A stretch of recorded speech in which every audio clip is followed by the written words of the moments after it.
Olá a todos, bem-vindos ao Security Talk.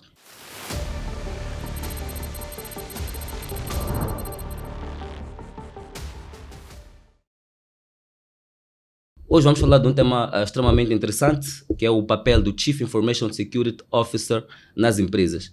Como é que um simples protetor de dados evoluiu a um líder estratégico para as empresas? E para abordar este tema, trazemos aqui um convidado de luxo. Ele chama-se Jaime Munhovo, é atualmente diretor regional do Access Bank, com presença ativa em 4 países africanos, nomeadamente Moçambique, Namíbia, Angola e Botsuana. Portanto, Jaime, estamos muito felizes em tê-lo aqui no episódio 5 do Security Talk. É um prazer receber-te aqui. Muito obrigado, Brino, muito obrigado à equipe do Security Talk pelo convite. And let's make it funny. Então, Jaime, explica-nos um bocadinho da sua carreira, como é que o Jaime chegou até aqui. Explica-nos um bocadinho do seu percurso profissional. Ok, tal como bem disseste na introdução, eu chamo-me Jaime Bernardo Munhovo, sou formado em Engenharia Informática e de Telecomunicações pelo ISUTC. Bom, falar do meu percurso profissional é quase que impossível falar do meu percurso profissional sem falar do ISUTC. Porque o ISUTC teve um papel duplo naquilo que é a formação do Jaime que é hoje. Porque eu formei-me no ISUTC e depois do meu primeiro ano de faculdade passei a trabalhar no Grupo Transcom. O Grupo Transcom é o grupo que é acionista maioritário do ISUTC e do ITC. Portanto, quando juntei-me à Transcom, juntei-me obviamente como estagiário, e durante o meu processo, ou o início da minha carreira profissional e estudantil, sempre foi uma formação dupla. Formação como estudante e formação como profissional. E tal como tivera dito outrora, fui formado entrei no DSI, como Departamento de Sistemas de Informação, como estagiário. E durante os 5 anos que fiquei na Transcom, fui passando por várias áreas. De estagiário, administrador de redes, administrador de sistemas, também via base de dados e também tocava um bocadinho de segurança física e outras várias áreas do IT. E durante este percurso, o ISUTC também deu-me o privilégio de também moldar-me como líder, porque durante este processo também formei-me como líder no ISUTC. Portanto, estagiário, administrador de sistemas, infraestrutura, por responsável do Departamento de Operações e Infraestruturas, e depois disso também já quase que substituía o diretor de IT da Transcom, à altura que por vezes também viajava, ficava um mês fora do país, era um diretor cubano. Depois também trabalhei tive um outro diretor que também fez parte, foi também um dos meus mentores, que chama-se Danilo Cassi. E do ISUTC, 5 anos depois, decidi abraçar novos desafios, porque entrei muito cedo, e muito cedo comecei a minha jornada profissional e pronto, depois senti que já havia almejado o teto, né? E quando chegou a altura eu precisava dar um salto. Mas e para este salto faltavam oportunidades e apareceu uma que era o programa de graduados do Standard Bank, e que pronto, é aquele tipo de desafios que tu dizes, pronto, eu já fui estagiário há 5 anos, mas pronto, a única forma de engrenar nessas instituições internacionais, se não tem vagas abertas, vamos abraçar o desafio. Receber menos, baixar o cargo. Já estava quase como diretor interino com 23 anos e pronto, decidi abraçar o cargo ou a oportunidade de ir ao Standard Bank. Felizmente ou infelizmente, não fiquei muito tempo. Depois, acho que menos de 3 meses, surgiu a oportunidade de saltar para um outro banco, que é o Banco ABC, no qual fiquei quase 2 anos, na área de infraestruturas, network e security. E de lá surgiu o desafio de juntar-se ao Access Bank. Sequer sei como é que o meu CV chegou lá, mas pronto. Fui convidado a juntar-me ao Access Bank como responsável da unidade de segurança, network e infraestrutura. De lá fui trilhando o meu caminho até como diretor interino da IT, e depois o Access deu a oportunidade de passar para o departamento de segurança cibernética.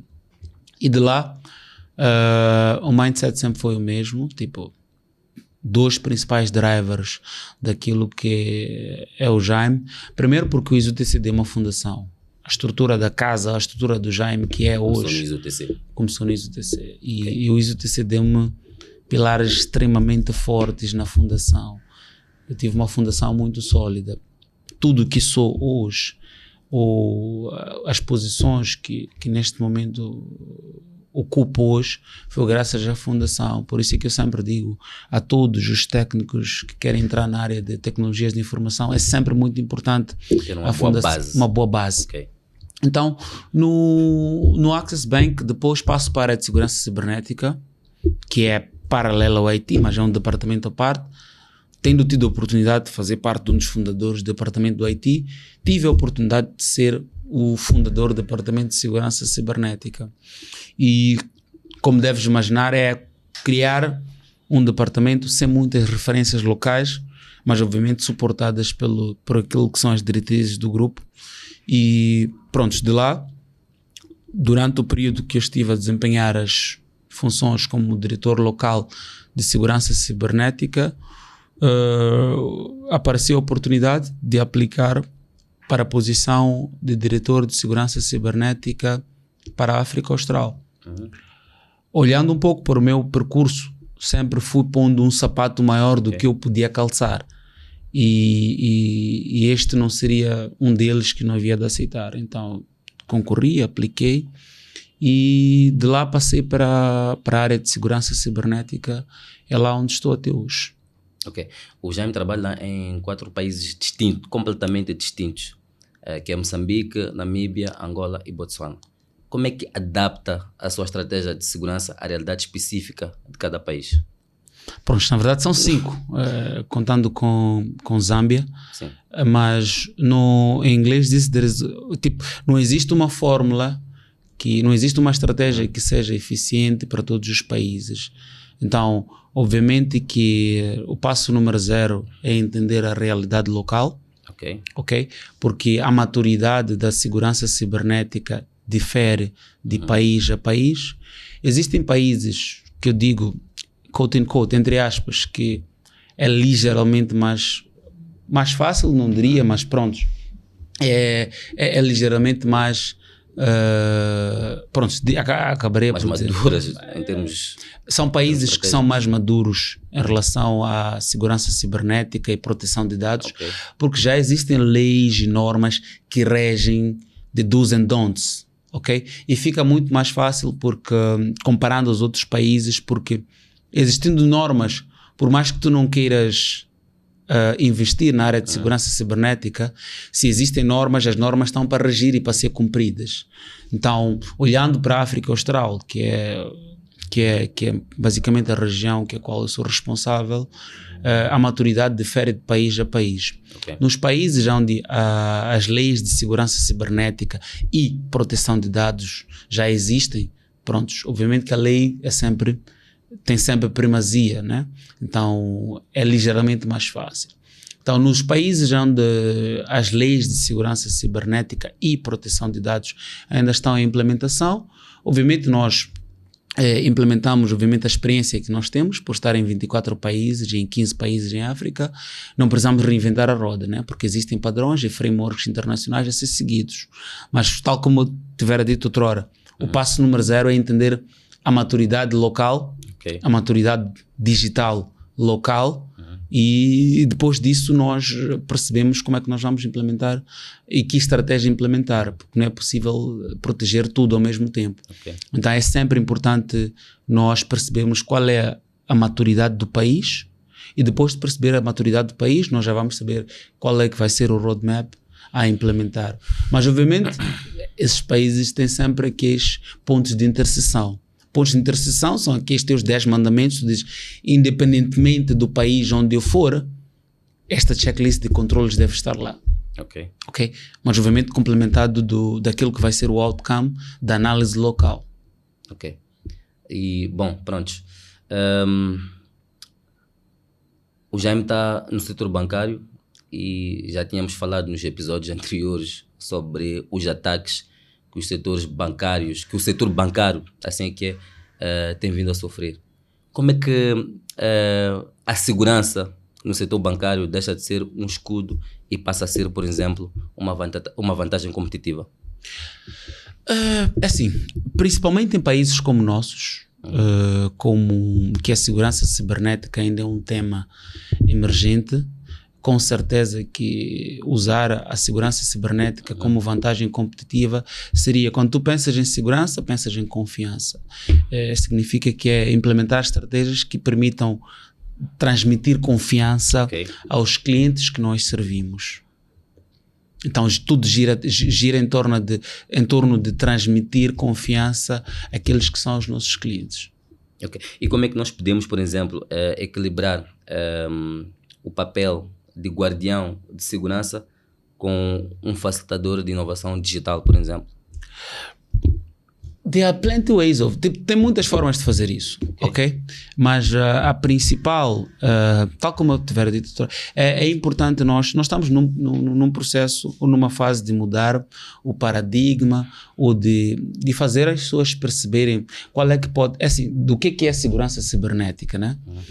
Porque a área de segurança cibernética em vários países de África, pois embora seja uma área que já tenha quase mais de 30 anos, em alguns países ainda é novidade.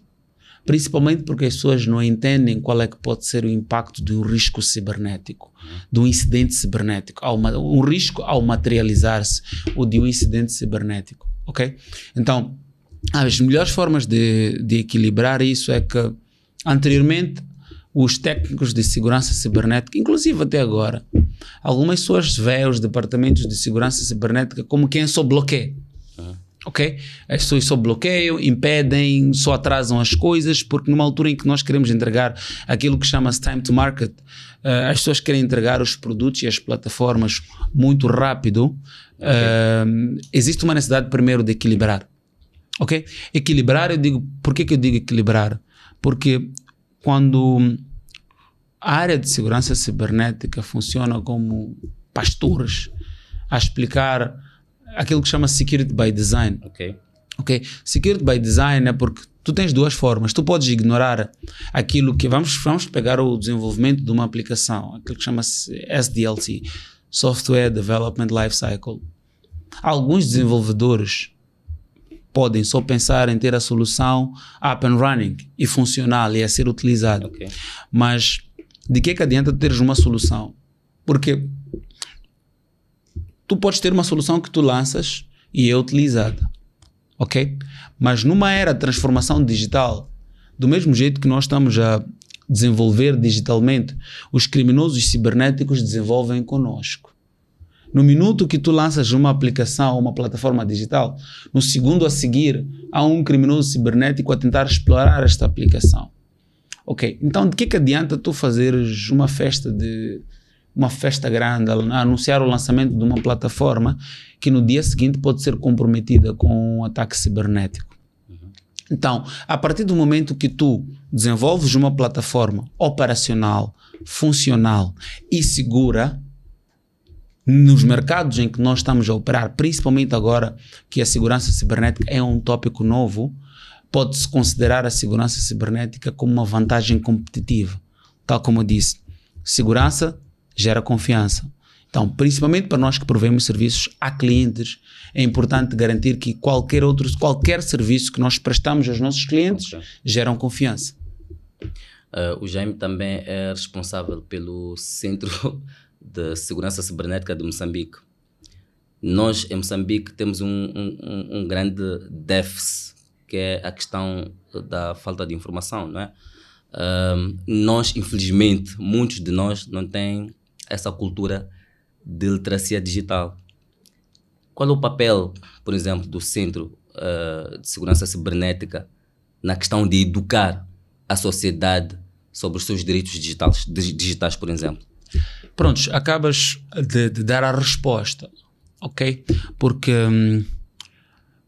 além, assim, in as much as you implement, tipo, independentemente dos controles de segurança que tu implementas, eu gosto sempre de trazer uma analogia, ok? Segurança física, ciberespaço, ok? A segurança física tem um propósito e o ciberespaço, a segurança no ciberespaço também tem um propósito, mas todos acabam intercedendo num ponto. Ok? O que levou-me a criar a iniciativa sobre o Centro de Segurança Cibernética foi uma das coisas clássicas, que nem é clássico na verdade, é in as much as you invest in security. Eu posso colocar, mesmo em casa, posso colocar electric fence, câmaras de vigilância, sensores de movimento, guardas, ok? Todos os controles de segurança possíveis e imaginários. Mas se a empregada que presta serviços à minha casa não está mentalmente preparada para atender ou para saber que a pessoa que está na porta é uma pessoa estranha ou não, significa, at the end of the day, costuma-se dizer que os humanos são um ponto mais fraco. Ok? Então, eu gastei milhões a investir em electric fence, gastei milhões a investir em câmaras, gastei milhões a investir em sensores de movimentos, gastei milhões em ter guardas na minha casa, mas aquela minha empregada deixou entrar alguém que se fez passar por alguém. Tal como falávamos outrora, como alguém da EDM ou como um prestador de serviços de qualquer outra instituição. Ok? O que significa que o que fez com que eu tivesse que ter essa ideia do centro é mesmo para catapultar a literacia digital, mas principalmente na área de segurança cibernética. Porque com o desenvolvimento e com a evolução dos crimes cibernéticos, ok? Eu pessoalmente tive alguém na família que há 3 semanas atrás teve problemas por ter mandado dinheiro para um M-Pesa errado porque a pessoa usou engenharia social. Eu fico com muito mais receio quando as pessoas começarem a utilizar a inteligência artificial, ok? Porque imagine quando esses criminosos forem armados da inteligência artificial. Então o centro surgiu mesmo, os deepfakes, ok? Foi literalmente com o propósito de catapultar a literacia digital em Moçambique. Não só digital, porque há um termo que eu uso habitualmente que chama-se Matalan digital, ok? Do mesmo jeito que a gente manda as pessoas para Matalan, né, para capacitar-se, ok? No ciberespaço nós também precisamos ter os nossos soldados digitais, ok? Então o projeto do Centro de Segurança de Moçambique tem como principal propósito catapultar esses 2 principais pilares. A literacia digital. Segundo, formar os nossos soldados para o ciberespaço. Porque todo e qualquer outro crime que acontece no mundo físico, claramente que tem tendência agora a passar, obviamente de forma paralela, mas para o ciberespaço. Nós temos raptos no mundo físico, mas no ciberespaço também temos ransomware. O que significa que os crimes, à medida que as pessoas vão passando para o mundo digital, os crimes também vão junto, migram junto. Ok. E como equilibrar o papel do Chief Information Security Officer, de guardião de segurança, com um facilitador de inovação para as empresas? Tu tornas-te facilitador de várias formas, mas a principal delas é quando tu... Por que acontece? O CISO tem que conseguir transmitir o risco e impacto para o negócio. Ok? Por que acontece? Infelizmente, por vezes tu podes detectar um risco. Ok? O risco, a fórmula do risco, obviamente, é simples. Ok? Likelihood, que é a probabilidade do risco acontecer, e o impacto se o risco acontecer. Ok? Então, o CISO principalmente neste momento, em conseguir traduzir isto para o negócio. Então, o CISO funciona como o man in the middle, ok? Aquele que entende os riscos tecnológicos, mas aquele que também entende para onde é que o negócio quer ir. Então, pelo facto do CISO estar aqui no meio, entre tu perceberes que, ei, tecnicamente eu sei como explorar essa vulnerabilidade, mas olha, eu também na prática, por sentar nas mesas onde eu percebo onde é que nós como instituição precisamos ir como negócio, tu também tens que perceber que the business needs to grow. Então o CISO tem que conseguir traduzir os riscos tecnológicos para as áreas de negócio, ok? E conseguir trazer o feedback das áreas de negócio por riscos tecnológicos para saber como é que a tecnologia pode ajudar para mitigar esses riscos. Então, se tu não consegues fazer esse equilíbrio, essa transição entre os riscos que tu identificas, que é o grande erro que alguns CISOs cometem, ou que algumas áreas, alguns departamentos de segurança cibernética exigem. Eu costumo sempre dizer a alguém, tipo, in nowadays, more than just raising, mais do que tu dizeres que, olha, existe um risco X, tu tens que ser um advisor. Tens que ser alguém que diz, pronto, eu identifiquei o risco e a minha proposta de solução para não parar esta funcionalidade ou para não parar esta aplicação é esta. Então, o CISO tem que ser alguém que consegue fazer essa tradução. Porque o CISO é alguém que é estratégico. Porque senta nas mesas onde ouve que o negócio não está a andar. E para andar precisa de lançar uma plataforma X. Pronto, não é segura. Pronto, e como CISO, o que é que tu podes fazer para garantir que aquela plataforma torna-se segura? Ok? Tens uma funcionalidade, vamos dar o exemplo, self-onboarding, ok? Que as pessoas conseguem, self-service, ok? As pessoas conseguem fazer onboarding no internet banking sem precisar ir ao balcão. Existem fragilidades? Existem muitas, ok?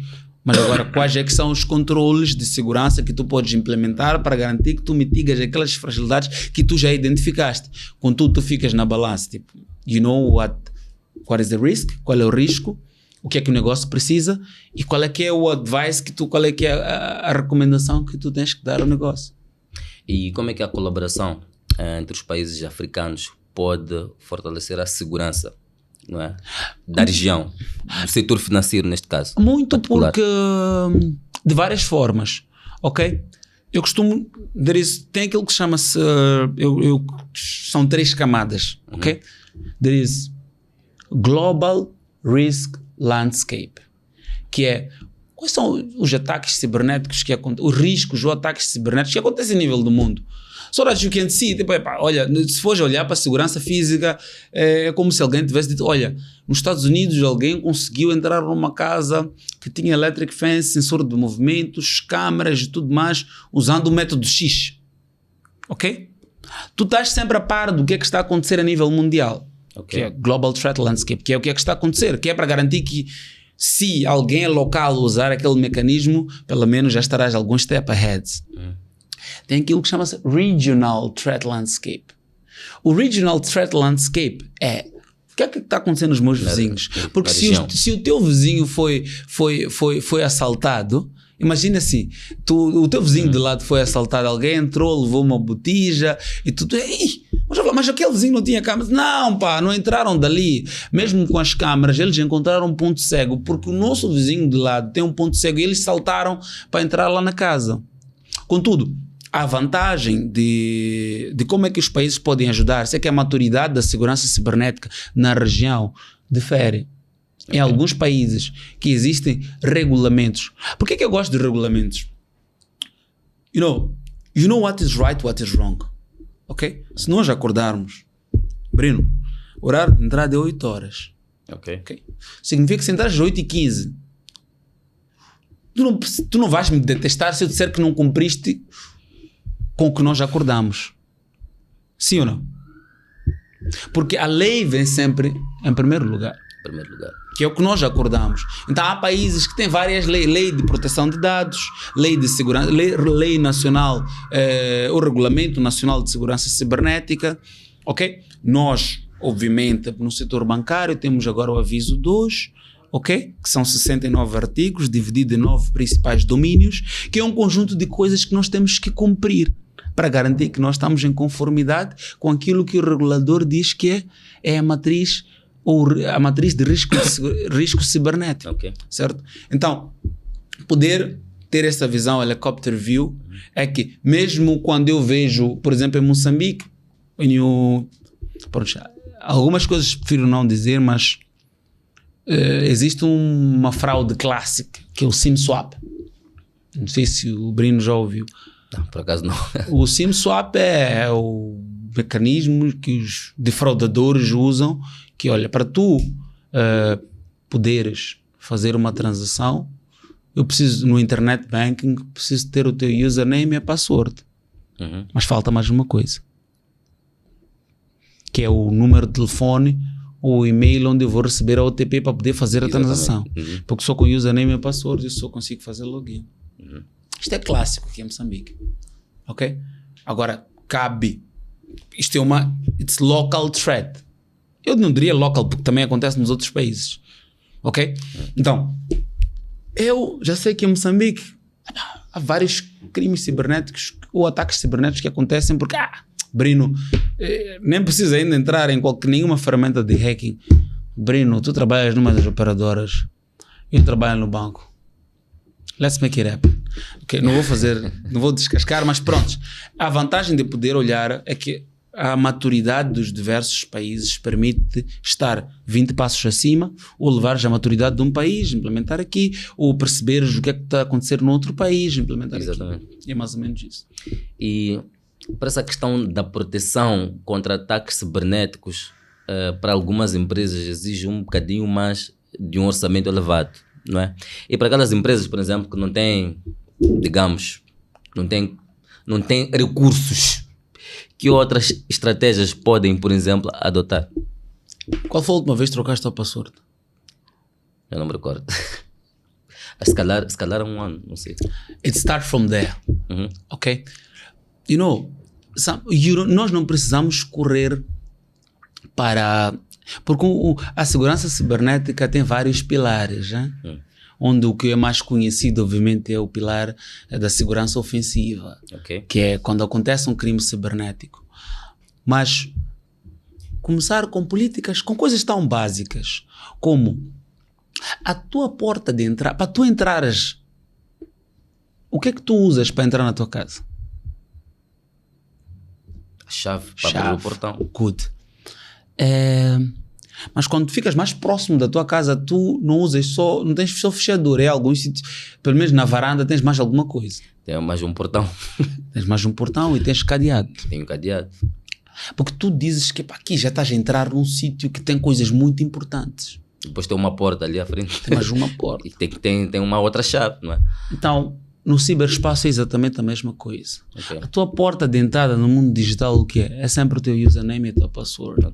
O que eu costumo dizer é que as pessoas, quando pensam em segurança cibernética, antes mesmo de... Porque algumas ferramentas e plataformas de segurança cibernética são muito caras. E antes mesmo de tu pensares nas ferramentas... Então é o que eu estava a te dizer. Depende da maturidade de cada país. Mas Mas antes mesmo de tu pensares em implementar controles de segurança mais complexos, não faz nenhum sentido que tua password da última vez tenhas alterado seja 1 ano. Por quê? Porque eu tenho inúmeras formas de saber qual é a tua password. Ou de comprometer a tua password. Ou tu podes comprometer a tua própria password. O que significa que em algumas instituições começar simplesmente com implementar políticas de password onde os colaboradores têm que trocar as suas passwords mensalmente, porque a password, o username e a password é a porta de entrada no ciberespaço. Tu nunca vais entrar no Facebook sem ter o teu username e password. Tu nunca vais entrar no teu e-mail sem ter o teu username e a tua password. Exatamente. Mas diga uma coisa, Brino, se eu entrar no teu Facebook e postar fotos no teu lugar, isto vai afetar-te? Afeta-te, não é? Obviamente. Porque é a tua reputação, é a tua identidade digital. Claro. Mas diga uma coisa, se eu entrar no teu e-mail e mandar e-mail para outras pessoas... Obviamente que também vai me afetar. O que significa que começar por controles cibernéticos ou controles de segurança de informação para proteger a tua identidade. Proteger a tua identidade significa o quê? Ter políticas de troca de password. Ativar o segundo fator de autenticação. Mas tem uma questão, por exemplo, eu vejo muito que isso acontece bastante. As pessoas vão pelo mais fácil. Por exemplo, eu vou colocar a mesma password, vou dar um exemplo, é o que acontece. Eu penso que o pessoal aí de casa, a pessoa que está nos assistir, vai perceber que isso acontece de fato. As pessoas usam a mesma password para diversas plataformas. Eu posso usar a mesma password, o meu e-mail, posso usar a mesma password para entrar no Facebook, por exemplo, posso usar a mesma password para entrar no internet banking. Então as pessoas recorrem, se calhar, por aquilo que é mais fácil e com facilidade conseguem decorar. Okay, there are two ways of doing this, right? Com certeza não é uma melhor prática, ok? E não sendo uma melhor prática, existe aquilo que... Eu gosto sempre de trazer uma analogia entre segurança física e ciberespaço, porque é a forma mais fácil que eu tenho de explicar qualquer controle do ciberespaço. Ok. Por isso é que eu dei-te o exemplo da tua casa. Tu tens cadeado em alguns sítios, onde tu já tens a fechadura, certo? Óbvio. Por quê? Porque eu não quero que nenhum intruso... O que significa que, por mais que tu já tenhas a chave para a fechadura, podes não ter a chave do cadeado, certo? Acontece. Que é aquilo que chama-se segundo fator de autenticação, ok? Então, todas essas plataformas digitais, ok? Principalmente se formos a falar de redes sociais, WhatsApp, Facebook, Instagram, já tem mecanismos, ok? Que além do teu username e password, tu tens mais uma camada de segurança, ok? Que é o segundo fator de autenticação. Ok? Então, com certeza, não recomenda-se usar essa mesma password para todas as plataformas. Se eu tiver que dar o exemplo como o mundo físico, isso é mesmo ter a mesma chave para entrar em todos os compartimentos do teu quarto. Eu não sei se... Deu para perceber. Ok. E como é que vê o papel do CISO nos próximos anos? Por exemplo, com essa questão da inteligência artificial... que é um tema que se tem falado muito. Como é que estrategicamente o CISO pode usar essas outras ferramentas ou essas outras tecnologias para inovar dentro das instituições, por exemplo? Eu dizia numa das palestras numa das faculdades que no meu ponto, I may be wrong, sim, mas a minha conclusão, existem áreas nas tecnologias de informação que vieram para ficar. Okay. Eu categorizei elas em 3. Cloud Computing, que é computação na nuvem, inteligência artificial e cybersecurity. Ok? Eu, antes mesmo de correr para saber qual é que vai ser o papel do CISO ou como o CISO vai usar a inteligência artificial, existem mais coisas que têm aqui atrás. Porque antes de tu, como se chegares ao nível de usar a inteligência artificial, ok? Porque a inteligência artificial vai ser usada de duas formas, tanto para o bem ou tanto para o mal. Obviamente, na graça de Deus, tem que ser usada mais para o bem e menos para o mal. Porque os criminosos cibernéticos vão ou estão a utilizar a inteligência artificial para perpetrar ataques cibernéticos mais sofisticados. Certo? Do lado do bem, na segurança defensiva, nós temos que garantir, porque obviamente que segurança cibernética, pelo número de controles de segurança que nós implementamos, há um volume muito grande de dados que é analisado. Assim sendo, obviamente não vais descurar, não tens como ter a segurança cibernética a ir para um lado e a inteligência artificial do outro lado. Então, obviamente que o CISO vai usar ou implementar controles de segurança que obviamente dê leverage on artificial intelligence, na perspectiva de que para detectar novos ataques, detectar comportamentos e analisar um volume muito elevado de dados em muito pouco tempo. Então, aí é uma faca de dois gumes, né? Obviamente que tanto como os criminosos cibernéticos vão usar para perpetrar ataques mais sofisticados, alguns deles que vão tentar fazer bypass de controles de segurança por perceber o comportamento desses controles de segurança. Do lado defensivo, obviamente, nós temos que conseguir ter controles de segurança que vão conseguir fazer face a esses ataques. Bom, o Jaime ocupa uma posição regional que exige liderança muito acima da segurança. Se vê no futuro a ocupar outros cargos, por exemplo, como CEO ou se calhar administrador? Algum cargo que seja relevante, por exemplo, no setor bancário? Além, quer dizer, penso que a nível de segurança esse é o, digamos, assim, um dos maiores, não é? I don't trust in coincidence. Eu não acredito em coincidências. Obviamente, na graça de Deus, é importante nós sermos os arquitetos das nossas próprias carreiras profissionais. Ok. E sim, tenho no meu roadmap Alcançar outros patamares, mas ainda sinto que na posição em que eu ocupo existe muito o que fazer. Ok? Existe um caminho muito grande por trilhar, mas eu ainda acho que that's my vision. Ok? Por isso é que, the more you upskill yourself, quantas mais certificações eu tiro tecnicamente, também complemento com um conjunto de certificações para entender o negócio. Ok? Se tiveres que ser um CISO de um hospital, tens que entender o business. Se tiveres que ser um CISO da banca, tens que entender o negócio. Um CISO da seguradora, tens que entender o negócio. Exato. Não tens, porque é um nível mais estratégico, onde, tal como tiver dito outra hora, tens de conseguir balançar a componente técnica e entender o negócio. Ok? Porque temos que sair daquela era onde o CISO é aquele que bloqueia, ok? E quando bloqueia, nada conta, o CISO disse para bloquear e pronto, this is not a security company, isto é um business. So, como é que o CISO pode ser um business enable? Tipo, alguém que, anda de mãos dadas com a tecnologia, que é para permitir inovação, mas de forma segura e transmitir confiança aos nossos clientes. Ok. O Jamé é um dos CISOs mais jovens, não é? Que eu conheço. E para os jovens que nos ouvem, por exemplo, quais são as competências que devem começar a desenvolver hoje para chegarem a um cargo como o seu? Isso eu acho que é uma das coisas que eu tenho mais paixão de falar. Ok?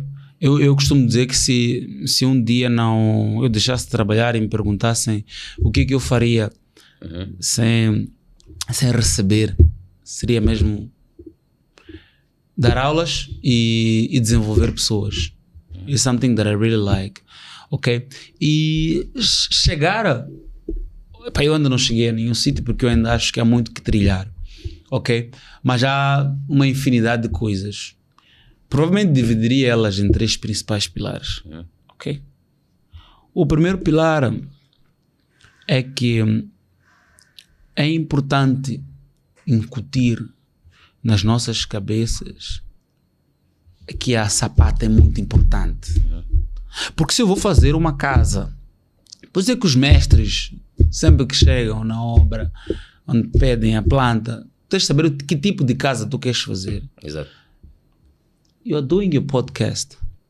And if you have se tu tens uma visão de ser o maior apresentador do podcast ou tornar o Security Talk no maior podcast, tu tens que ir às bases. E base o quê? Saber o que é podcast, o que é jornalismo, como engajar e tudo mais. Então, para os que começam, eu sempre digo que tem que entender fundamentos. Antes de entrar na área fundação, neste caso. Forget cybersecurity. Before cybersecurity, existe uma linha tênue. Onde eu digo, se queres atravessar aqui, senhor, entenda fundamentos, entenda sistemas operativos, entenda de networking, entenda de desenvolvimento, ok? Não precisa ser expert, ok? Mas tens que entender esses principais pilares. Porque tu não tens como... São pilares que quando... Tu podes ignorar aqui. Quando atravessares a ponte, eles estarão ali à tua espera.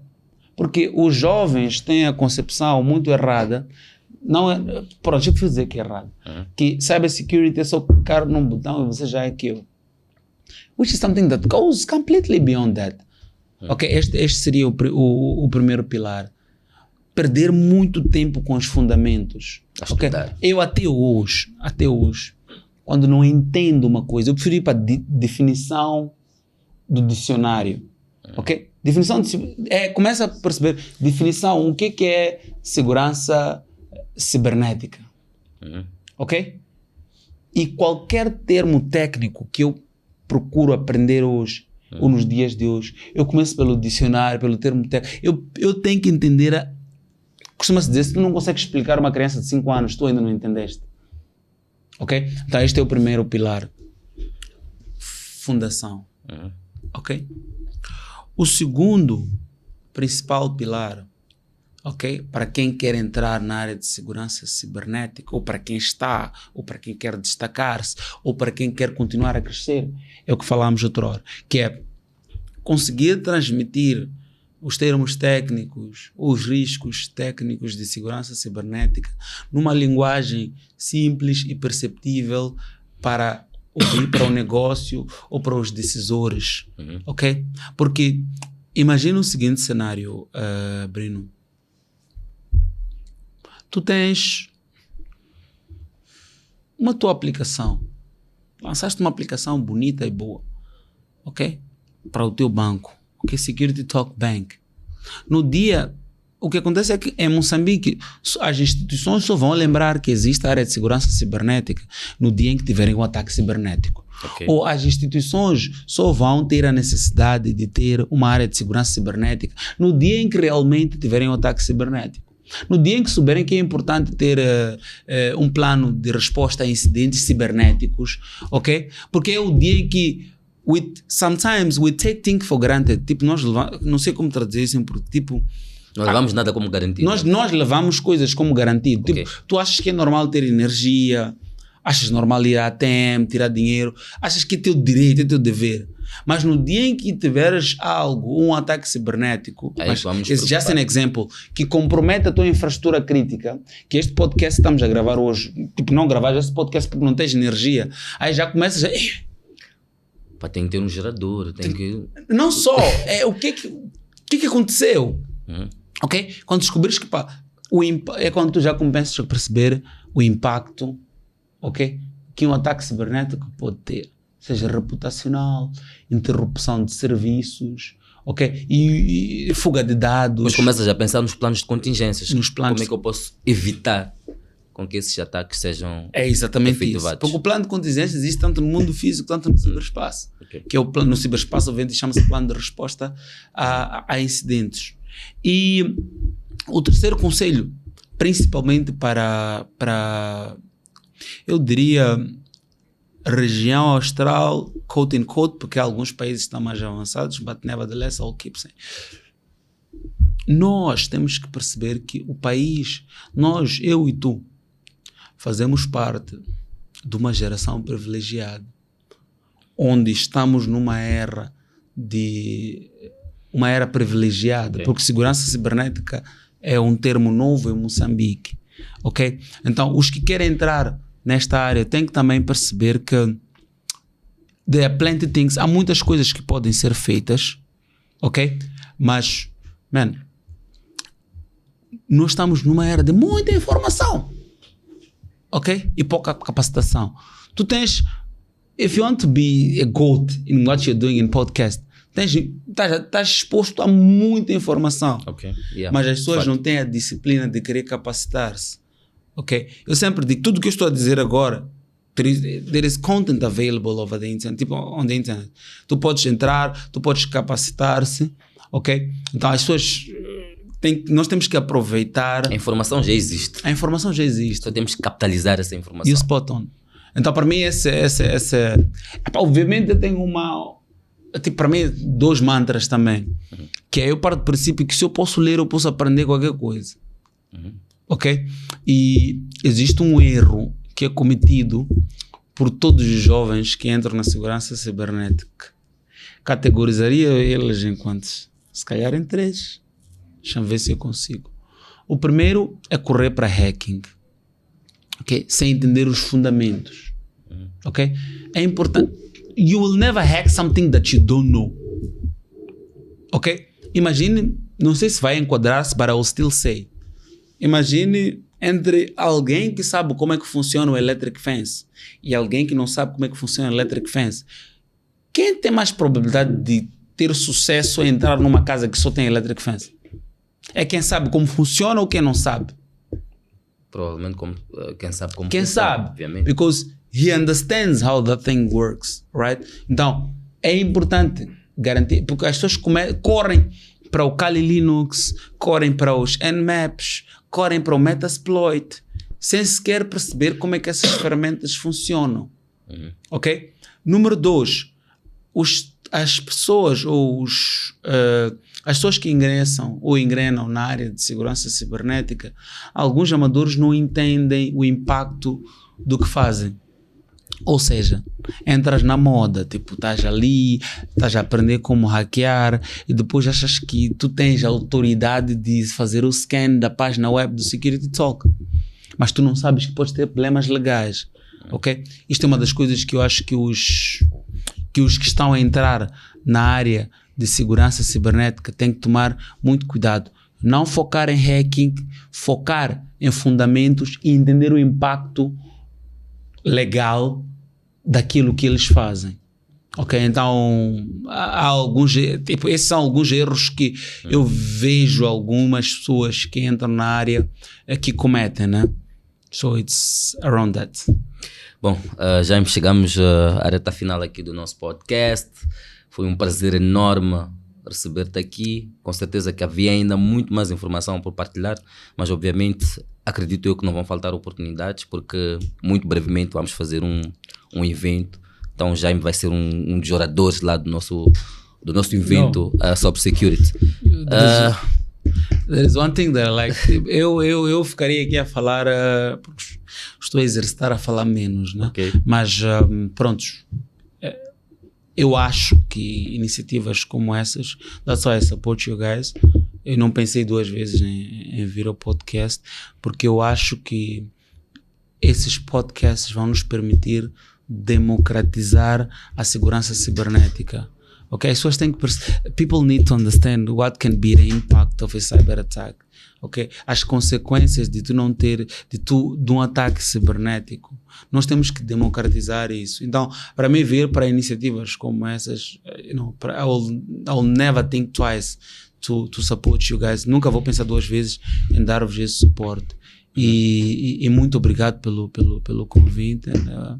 Estarei expectante para o evento, que é para partilhar um pouco do que eu sei e da minha experiência, né? Eu acho que para formarmos aquilo que é o nosso Matalan digital. Nós é que agradecemos. E para si que nos acompanhou, estamos muito felizes que tenha nos acompanhado. Voltamos numa próxima oportunidade e não se esqueça, segurança começa com informação. Acompanhe este e mais episódios de Security Talk. Até breve.